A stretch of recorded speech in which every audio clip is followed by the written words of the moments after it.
안녕하세요. 반갑습니다. 이은경입니다. 네. 우리 어머님들 이렇게 영상 보시면서 하루에 하나씩, 내가 요 부분도 챙겨야 되겠구나. 요 부분은 좀 내려놔야 되겠구나. 하는 마음 이렇게 정리하시면서 가셨으면 좋겠어요. 되게 어제 너무 좋았던 댓글 중에가 옥석을 가리게 해주셔서 감사합니다 라는 말씀이 있더라고요. 제가 실제로 드린 것보다 더 많이 얻어가시는 분이 아닐까라는 생각이 들었고요. 옥석을 가릴 수 있는 해안을 드리기 위해서 제가 가진 모든 정보와 경험들을 탈탈 털어보도록 하겠습니다. 오늘은 우리 초등 엄마들을 위한 논술 특강이에요.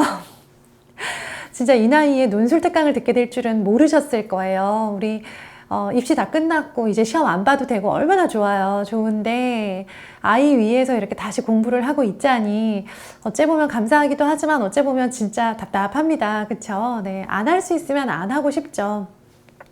안 해도 되면 안 하고 그냥 편하게 살면 좋은데요. 문제는 언제나 우리가 너무 이렇게 잘 모르고 다른 사람한테 아이가 그냥 이렇게 하라는 대로 내버려 뒀다가 나중에 후회하는 일이 생겨요. 그게 저는 이제 가장 좀 아쉽더라고요.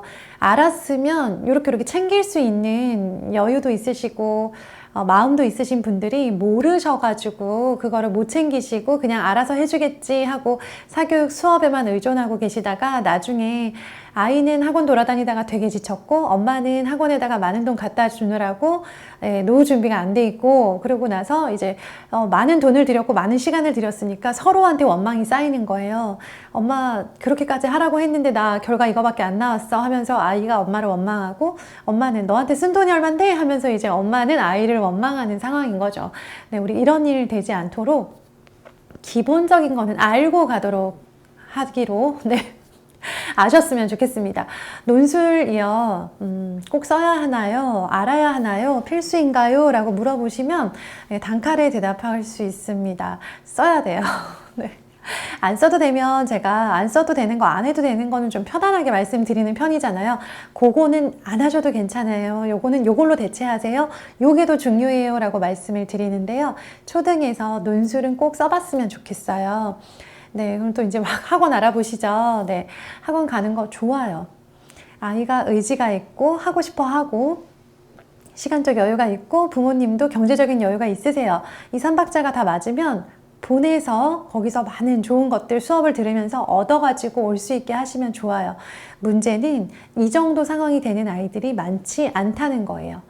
저희 동네에 이제 논술학원을 제가 상담을 갔다 왔는데요. 궁금해서 가봤어요. 제가 모르고 있는 거, 빼놓고 있는 거, 혹시나 알았으면 할 수 있었는데 몰라서 못하는 게 있지 않을까? 네, 저 학원 상담이 취미입니다. 갔는데요.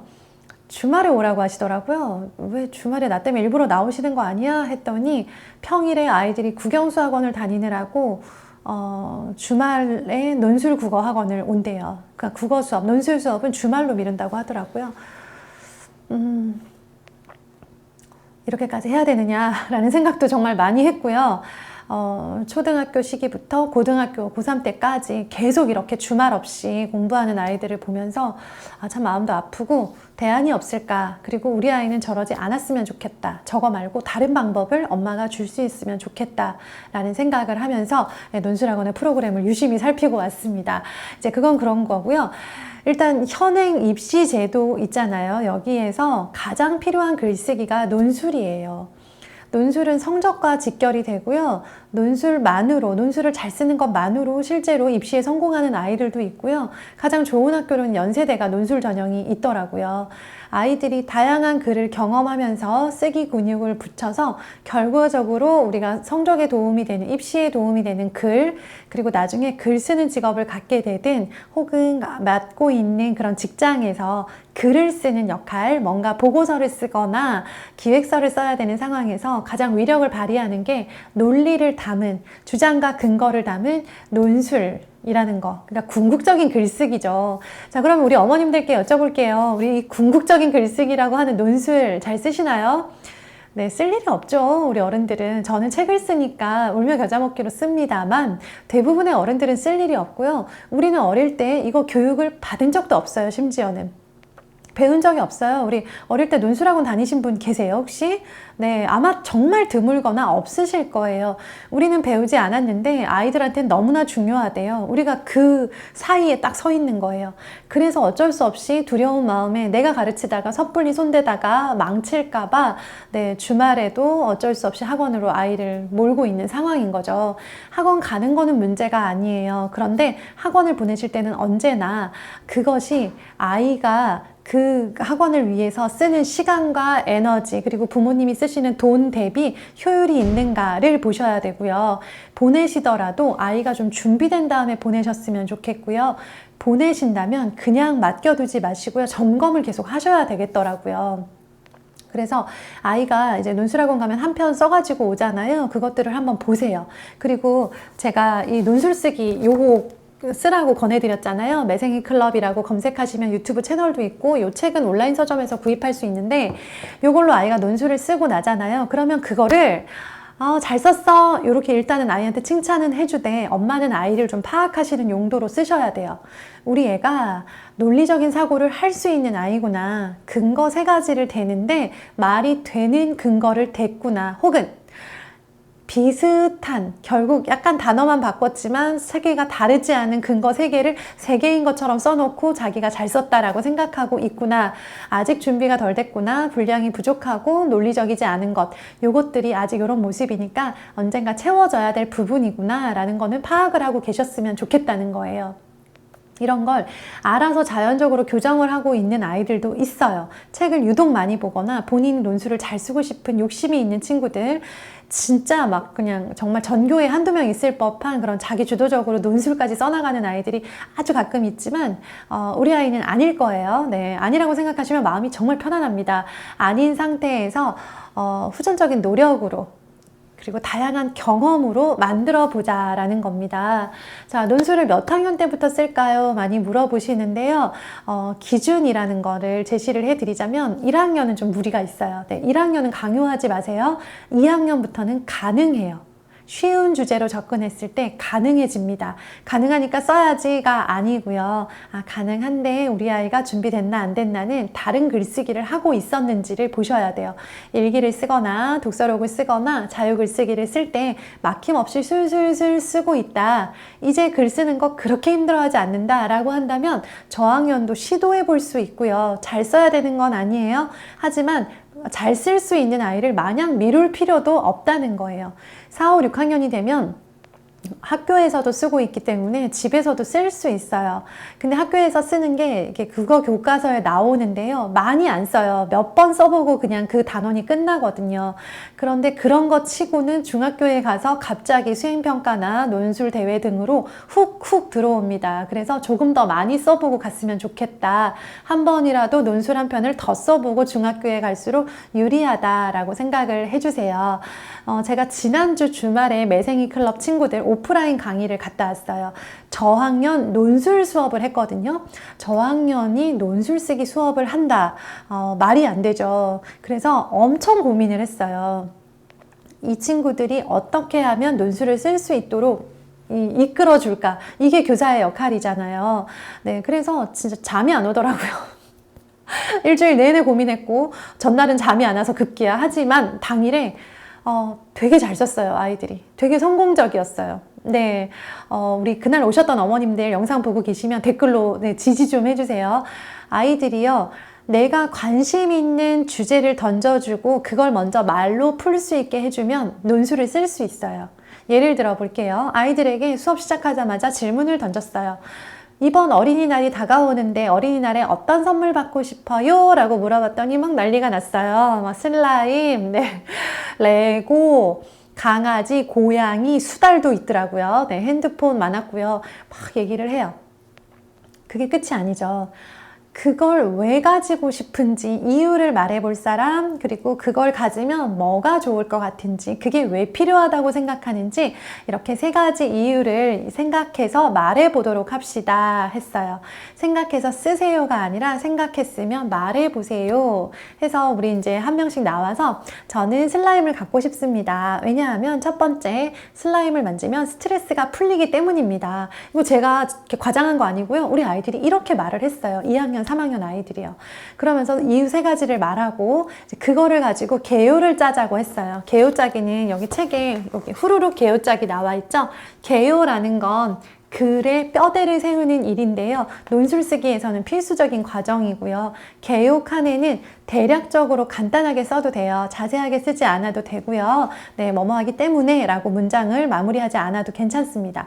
요걸 가지고 이제 옆에 본문으로 가는 거예요. 요 내용을 그대로 이쪽으로 옮기는데 좀 더 풍부하게 사례를 들고 자세한 설명을 하면서 분량을 늘려가는 거예요. 이 뼈대가 제대로 서 있으면 이거 쓰는 건 정말 어렵지 않고요. 이 뼈대에서 논리가 들어가야 되는 거고 이 뼈대를 만들려면 그 전에 말을 해야 되는 거예요. 그게 토론이에요. 예, 우리 아이들 이제 좀 고학년 되면 독서 토론 수업 보내야지 생각하시죠? 독서 토론 수업 가면 이제 4명, 4명 이제 모여가지고 이것에 대해서 왜 그렇게 어떻게 생각하는지, 찬성하는지, 반대하는지, 찬성이라면 왜 그렇게 생각하고 반대라면 왜 그렇게 생각하는지에 대해서 이유를 들어서 말하는 거. 그렇게 해서 누가 더 논리적인 주장을 해서 그 상대를 설득하는지에 따라서 토론 대회라면 이기는 사람이 생겨요. 승자와 패자가 생겨요. 대회라서. 네, 그렇게 하고요. 그 내용을 글로 옮기면 논술 쓰기가 되는 거예요. 자, 그래서 대략적으로 우리 아이들이 이렇게 써가지고 왔는데 내가 조금 더 도와줄 수 있는 방법 알려드릴게요. 서론에는요, 아이들이 대략적으로 이 제시된 지문이 있거든요. 요런 것에 대해서 찬성과 반대 주장을 쓰고 의견을 말하세요 라고 할 때 그 제시문에 나온 것들을 간략하게 줄여서 서론에다가 써주면 좋아요. 그러니까 초등학생의 스마트폰 사용이라고 할게요. 그러면 초등학생의 스마트폰 사용이 점점 늘어나고 있다. 우리 반에도 스마트폰을 쓰는 친구들이 많다. 나는 초등학생이 스마트폰을 쓰는 것을 찬성한다. 여기까지가 서론인 거예요. 그다음 본론으로 넘어가서는 그렇게 생각하는 이유는 다음과 같다. 그렇게 생각하는 이유는 세 가지다. 하면서 이제 이유를 말할 거다라는 거를 이제 열어주는 거죠. 그러고 나서 첫째, 스마트폰을 사용하면 여러 가지 필요한 정보들을 바로 검색할 수 있다. 이렇게 이유가 들어가는 거예요. 근데 이제 개요에다가는 한 문장 정도만 썼을 거기 때문에 그 이유를 쓰고 어떤 내가 예전에 기후라는 낱말을 몰랐을 때 스마트폰이 있어서 바로 검색해서 그 뜻을 알게 된 적이 있었다 하면서 그 아이가 정한 이유에 대해서 자세하게 2문장 정도로 더 풀어주면 되는 거예요. 사례를 들어서 설명하는 거 참 좋습니다. 그리고 구체적으로 설명해 줄수록 좋고요. 이렇게 해서 하나, 둘, 세 개, 셋째까지 가면요. 마지막에 결론이 나죠. 결론 부분에서는 그래서 나는 초등학생의 스마트폰을 사용을 찬성한다. 하지만 스마트폰을 쓸 때는 정해진 규칙에 따라서 쓰는 것이 좋겠다라고 하면서 뭔가 조금 대안, 네, 그리고 뭔가 제안할 만한 거, 그리고 어떤 다짐 이런 것들을 써주고 훈훈하게 마무리를 하면 논술이 끝나는 거예요. 한 편이 끝나는 건데 이제 이 과정을 아이들이 매일매일 반복을 해보자라는 거고요. 논술 쓰기는 어려워하기 때문에 주 1회 정도도 충분해요. 학년 상관없이 일주일에 한 편 정도 써보면 좋고요. 안 쓰는 것과는 하늘과 땅 차이다라고 생각을 하시고 논술 쓰기 꼭 한번 시도해 보셨으면 좋겠고요. 제가 가장 안타까운 케이스가 아무것도 손 안 대고 있다가 이제 나중에 고학년 되고 중학교 되면 학원에서 특강 들어서 해결 봐야지 이거거든요. 네, 특강 좋으면 들을 수 있어요. 그리고 고학년 되면 해야 될 것들도 많아요. 그런데 못하는 게 아니라 돈이 없는 게 아니라 평소에 조금이라도 노출해주고 주 1회라도 해봤던 아이들이 실제로 특강을 들었을 때 그것을 받아들이는, 흡수하는 그것과 효율이 다르다는 거죠. 어차피 가는 거 갔을 때 최대한 많이 얻고 돌아오려면 준비운동 단계가 필요해요. 우리가 해줄 수 있는 게 초등에서 중등에서 필요할 것 같은 것들을 준비운동 느낌으로 좀 준비를 해주자. 전혀 눈치 못 채게 가랑비에 옷 젖듯이 일주일에 한 번 정도 쓰는 거, 그날은 일기도 빼주고 자유글쓰기도 빼주세요. 네, 주 1회 다른 글을 대체할 수 있는 글로 논술을 쓴다. 그렇다면 이 아이는 안 써본 아이 혹은 학원 가서 막 몰아치듯이 특강을 듣고 그때만 써보고 나중에는 또 다시 손 놓아버리는 아이랑은 다르겠죠. 그죠? 네, 꼭 명심하시고요. 가랑비에 옷이 젖는다 생각하시고 오늘은 아이들이랑 초등학생의 스마트폰 사용 아니면 어린이 어린이날에 받고 싶은 선물 이런 주제로 주장을 하고 이유 3가지를 들어보는 대화를 한번 시도해 보셨으면 좋겠어요. 그래서 그것들을 아이들이 글로 옮길 수 있는 준비 운동하는 단계다라고 생각을 하시고요. 네, 한번 매생이 클럽 가셔서 영상을 살펴보셨으면 좋겠습니다. 도움 되셨으면 좋겠어요. 초등 엄마로 산다는 게 논술특강까지 들어야 되는 아주 극한 직업이네요. 그치만 우리 공부하시는 어머님들 진심으로 응원합니다. 제가 가지고 있는 것들 많이 나누어 드릴게요. 감사합니다. 좋은 하루 되세요.